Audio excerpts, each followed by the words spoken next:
യേശു യാത്ര ചെയ്യുമ്പോൾ കുരുടനായ ബർത്തിമായി യേശുവിനെ കണ്ട് കരയുന്നു. ദാവീദ് പുത്ര, എന്നോട് കരുണയുണ്ടാകണമേ എന്ന് നിലവിളിച്ചു എന്നാണ് പറയുന്നത്. ഇവന്റെ കരച്ചിൽ കേട്ടിട്ട് പലരും അവനെ ശകാരിച്ചു. രണ്ട് കണ്ണും കാണാതെ അവൻ ഒത്തിരി നാളുകളായി വഴിയരികിൽ ഭിക്ഷ യാചിക്കുന്നവൻ, ആർക്കും വേണ്ടാത്ത ഒരുവൻ, എന്നും വഴിയരികിൽ ഇരിക്കാൻ വിധിക്കപ്പെട്ടവൻ, പുറത്തെ കാഴ്ചകൾ കാണാൻ കഴിയുന്നില്ല. എന്നാൽ ആരോ അവനോട് പറഞ്ഞു, യേശു ഇതിലെ വരുന്നുണ്ട്. അവനറിയാം യേശു വന്നാൽ സൗഖ്യമുണ്ട്. അതുകൊണ്ട് തന്നെയാണ് അവൻ വിളിക്കുന്നത്. പലരും ശകാരിച്ചിട്ടും എന്തുകൊണ്ടാണ് അവൻ വീണ്ടും വീണ്ടും വിളിച്ചത്? അവനറിയാം യേശു വന്നാൽ സൗഖ്യമുണ്ട്. യേശു എന്നെ ഒന്ന് കണ്ടാൽ മതി, എനിക്ക് സൗഖ്യം കിട്ടും. ആവശ്യക്കാരനാണല്ലോ, അവൻ ഔചിത്യമില്ല. അവൻ വീണ്ടും വീണ്ടും വിളിച്ചു പറയുക, ദാവീദ് പുത്ര, എന്നോട് കരുണയുണ്ടാകണമേ. ഈ ഒരു കരച്ചിൽ കേട്ടിട്ട് യേശു നിന്നു എന്നാണ് പറയുന്നത്. യേശുവിനെ നിർത്തിയ ഒരു വിളി. എനിക്ക് തോന്നുന്നില്ല മറ്റ് സംഭവങ്ങളിലൊന്നും അങ്ങനെ കാണുന്നെന്ന് തോന്നുന്നില്ല. യേശു അവിടെ നിന്നു എന്നാണ് പറയുന്നത്. ഒരു മനുഷ്യൻ്റെ കണ്ണുനീര് കണ്ട് കരച്ചിൽ കേട്ടിട്ട് യേശു നിന്നു. ഇന്ന് ദൈവം നിങ്ങളുടെ പ്രാർത്ഥന കേട്ട് ദൈവം ഒന്ന് നിൽക്കും. ദൈവം ഒരു സെക്കൻഡ് നിങ്ങളുടെ പ്രാർത്ഥന ശ്രദ്ധിക്കും. കാരണം നിങ്ങളുടെ പ്രതിസന്ധി കർത്താവ് അറിയുന്നു.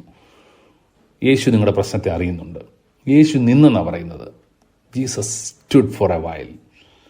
അവനവിടെ നിൽക്കുകയാണ്. Jesus stopped and said, call him here. അവനെ വിളിപ്പീൻ എന്ന് പറഞ്ഞു.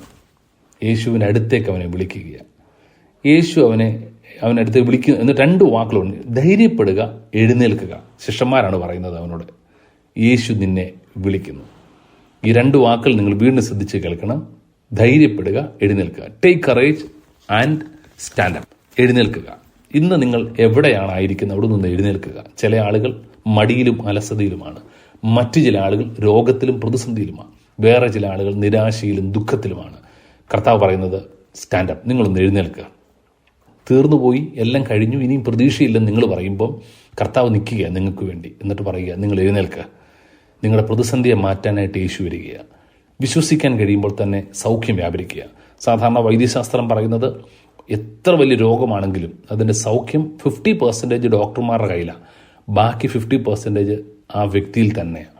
സൗഖ്യമാകും എന്ന് ഉറപ്പും ധൈര്യവും വിശ്വാസവും ഉണ്ടെങ്കിൽ അവിടെ മരുന്നുകൾ പ്രവർത്തിച്ചു തുടങ്ങും. മരിക്കാൻ പോവുക, എനിക്കിനിയും പ്രതീക്ഷയില്ലെന്നും പറഞ്ഞ് കിടന്നാൽ നമ്മൾ കഴിക്കുന്ന മരുന്ന് പോലും മരണത്തിനുള്ള ഗുളികയായി മാറുകയാണ്. നമ്മളൊന്ന് എഴുന്നേൽക്കുക. നിങ്ങൾ എവിടെയാണ് നിങ്ങൾ കിടക്കുന്നത്? നിങ്ങളും ധൈര്യപ്പെടുക. എന്തിനാ ഭയപ്പെടുന്നത്? എന്തിനാ പേടിക്കുന്നത്? നിങ്ങളൊന്ന് എഴുന്നേറ്റ് നിൽക്കുക. നിങ്ങളിങ്ങനെ കിടക്കേണ്ട വ്യക്തി അല്ലല്ലോ. ഈ വിളി കേട്ട് കഴിഞ്ഞപ്പം പുതപ്പിട്ടും കളഞ്ഞ് ചാടി എഴുന്നേറ്റ് യേശുവിൻ്റെ അടുക്കൽ വന്നു. കർത്താവ് ചോദിക്കുന്ന ഒരൊറ്റ ചോദ്യമുള്ളൂ: ഞാൻ നിനക്ക് എന്ത് ചെയ്തു തരണമെന്ന് നീ ഇച്ഛിക്കുന്നു? ഓൻ പറഞ്ഞ്, എനിക്ക് കാഴ്ച പ്രാപിക്കണം. I want to regain my sight. നമ്മളോടും കർത്താവ് ചോദിക്കുക, നിനക്ക് എന്താണ് ആവശ്യം?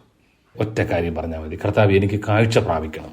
കാഴ്ച നമുക്കെല്ലാം അതാ വേണ്ടി. കാഴ്ച, ജീവിതത്തെക്കുറിച്ചുള്ളൊരു കാഴ്ചപ്പാട്, നാളെക്കുറിച്ചുള്ളൊരു കാഴ്ചപ്പാട്. നമ്മുടെ ജീവിതത്തിൽ ഒരു വിഷൻ ഉണ്ടെങ്കിൽ എത്ര നല്ലതായിരുന്നു. ചിലർക്ക് കാഴ്ചയില്ലാത്തതുകൊണ്ട് ചിലർ മുൻപോട്ട് പോകാൻ കഴിയുന്നില്ല. നാളെ എന്താണെന്ന് അറിയത്തില്ല, എന്ത് ചെയ്യണമെന്ന് അറിയത്തില്ല.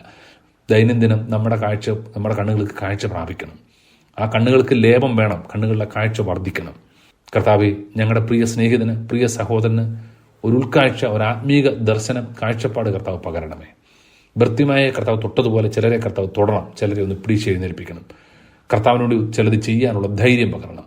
ഞങ്ങളെ അവരെ അനുഗ്രഹിക്കുന്നു യേശുവിന്റെ നാമത്തിൽ തന്നെ, ആമേൻ. ഞങ്ങളെ വിളിക്കുവാൻ ആഗ്രഹിക്കുന്നവർ ഞങ്ങളുടെ നമ്പർ ശ്രദ്ധിക്കുക: 988 022 1957.